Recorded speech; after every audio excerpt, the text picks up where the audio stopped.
ओम नमः शिवाय। नमस्कार दोस्तों, आज हम आपको भगवान के सामने रोने से क्या होता है, इसके बारे में हमारे शास्त्रों में क्या लिखा है, विस्तार से जानकारी देने का प्रयास कर रहे हैं। अगर आप इसके बारे में जानना चाहते हैं तो इस कहानी को अंत तक जरूर सुनिएगा, जो भोलेनाथ के महिमा से परिपूर्ण है, क्योंकि यह कहानी आप जैसे शिव भक्तों के लिए है। इसलिए पूरा सुने ताकि आप महादेव का आशीर्वाद प्राप्त कर सकें। और अभी तक अगर वीडियो को लाइक और चैनल को सब्सक्राइब नहीं किए हैं तो जरूर कर दें। तो चलिए शुरू करते हैं। भगवान के सामने वही व्यक्ति रोता है जिसको भगवान पर पूर्ण विश्वास होता है। उसके साथ अच्छा होता है तब भी वह रोता है, खुशी के आंसू जिसे कहते हैं। और यदि वह बहुत दुखी होता है तो भी वह रोता है। वह हर स्थिति में भगवान को याद करता है। वह व्यक्ति जानता है कि भगवान देर कर सकते हैं, पर एक दिन जरूर उसकी इच्छा को पूरी करेंगे। जो व्यक्ति भगवान के सामने रोता है उसका भाग्य बदल जाता है, उस पर भगवान की कृपा होने लगती है। उस व्यक्ति के साथ चाहे कुछ अच्छा ना भी हो तो भी उसका भगवान पर पूर्ण भरोसा होता है कि भगवान ही उसकी सहायता करेंगे। वह हर दुख में भगवान को याद करता है और सुख में भी भगवान को नहीं भूलता। उस व्यक्ति का मन पवित्र होने लगता और उसके अंदर आध्यात्म का विकास होने लगता है और उसका मन भगवान की भक्ति में लगने लगता है। जब कोई भी व्यक्ति भगवान के सामने जाता है तो उसका दुख दर्द वह भगवान को बताता है। हमारे मन की हर एक बात भगवान जरूर जानते हैं। वह अंतर्यामी है, उनसे कुछ नहीं छुपता है। जब किसी व्यक्ति को भगवान के पास जाते ही रोना आता है तो उसे यदि मुसीबतों से जल्दी बाहर निकलना है तो उसे भागवत गीता पढ़ना शुरू कर देना चाहिए, क्योंकि जब कोई दुखी व्यक्ति भागवत गीता पढ़ता है तो उसे बहुत जल्दी भगवान उसे सही राह दिखा देंगे।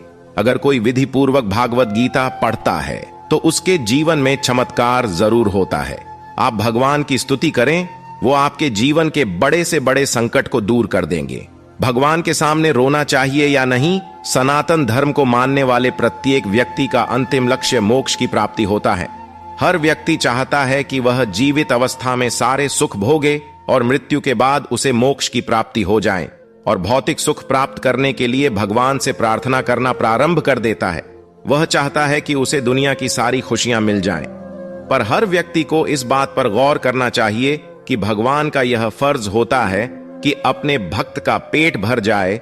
उनका यह फर्ज नहीं है कि वह आपकी हर इच्छा पूरी करे। आपको यदि अपनी ढेर सारी इच्छाओं को पूरा करना है तो उसके अनुसार मेहनत भी करनी पड़ेगी। भगवान ने भी इस धरती पर जन्म लिया और अनेक संघर्ष किए, इसलिए कि सभी व्यक्तियों को किस तरह जीवन जीना है। उन्होंने लोगों को यह बता दिया कि जीवन को कैसे जीना चाहिए। इस धरती को मृत्यु लोक कहा जाता है। मृत्यु लोक पृथ्वी को इसलिए कहा गया है कि व्यक्ति यहाँ पर अलग अलग योनियों में जन्म लेता है और मरता रहता है। और 84 लाख योनियां होती हैं, जिसमें से मनुष्य का जन्म बहुत मुश्किलों के बाद, बहुत सी योनियों में भटकने के बाद मिलता है। खाना पीना, बच्चे पैदा करना तो जानवर भी करते हैं, पर मनुष्य का जन्म बहुत से महत्वपूर्ण उपदेशों के लिए होता है। इस धरती पर हम मौज मस्ती करने के लिए नहीं पैदा हुए हैं। इस धरती पर व्यक्ति अपने अच्छे बुरे कर्मों के फल को भोगने के लिए जन्म लेता है।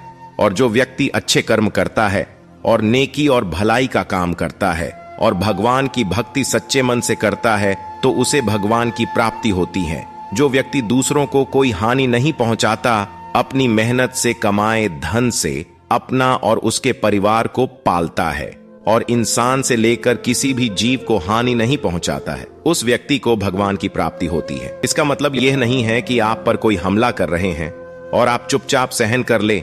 भगवान ने साथ ही साथ यह भी उपदेश दिया है कि आप पर यदि कोई अत्याचार कर रहा है तो उसके खिलाफ आपको आवाज उठानी चाहिए, अन्याय नहीं सहन करना चाहिए। भगवान कृष्ण ने अर्जुन को युद्ध करने के लिए उपदेश दिया था कि कायर व्यक्ति की तरह जीवन नहीं जीना चाहिए।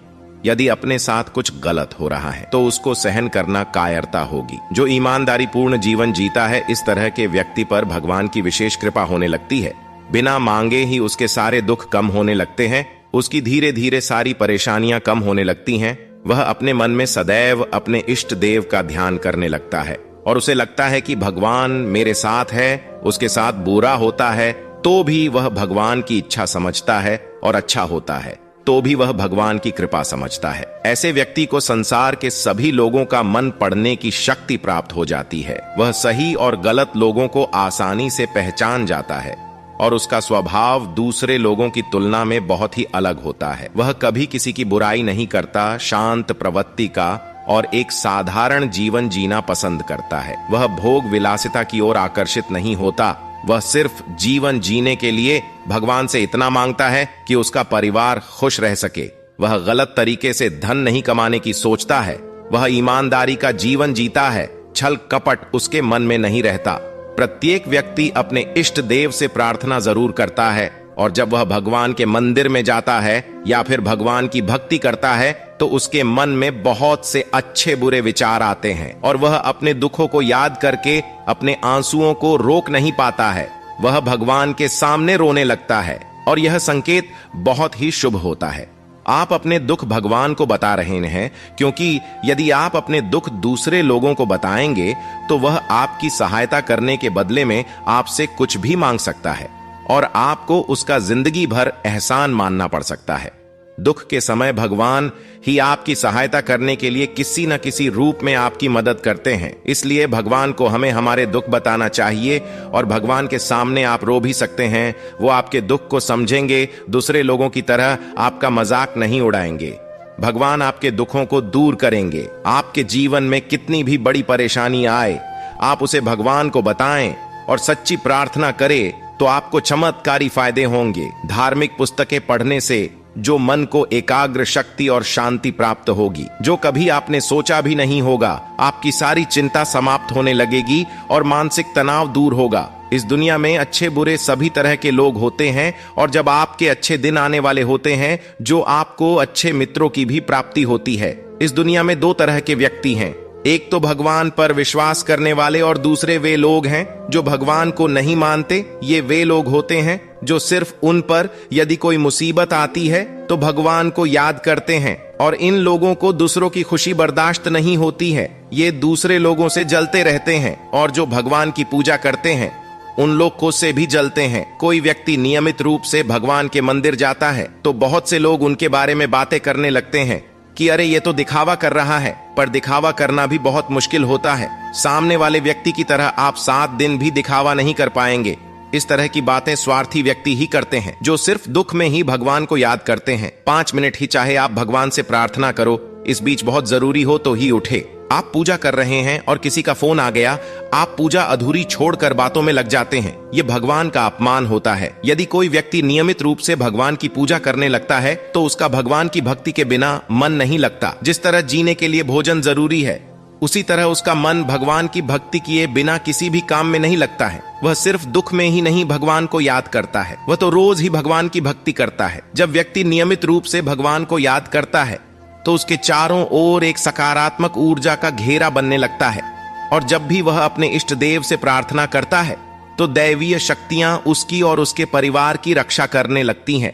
सुख दुख छोटी बड़ी परेशानियां तो सभी के जीवन में आती रहती है, पर जो व्यक्ति नियमित रूप से भगवान को याद करता है उसके साथ बुरी दुर्घटनाएं नहीं होती और उसका मानसिक तनाव कम होने लगता है। आप यदि किसी मनोकामना की पूर्ति के लिए भगवान की भक्ति करते हैं और फिर भक्ति करना छोड़ देते हैं, यह गलत तरीका होता है। ऐसा करने पर दैवीय शक्तियों का आप पर कृपा होनी कम हो जाती है। सुदामा ने भगवान से सिर्फ उनकी भक्ति मांगी थी। बहुत गरीब होने के बावजूद भी वह भगवान से कुछ नहीं मांगते हैं, और जब भगवान उन्हें संपूर्ण भौतिक सुख देते हैं तो सुदामा उनसे यही कहते हैं कि मेरा मन सिर्फ आप में लगा रहे, भौतिक सुख की ओर मेरा मन नहीं जाए। उस समय उनकी आंखों से आंसू छलकने लगे थे, तो वह भगवान के प्रति प्रेम के आंसू थे। जो व्यक्ति की अंतरात्मा जब भगवान से मिलन होने लगता है तब होता है।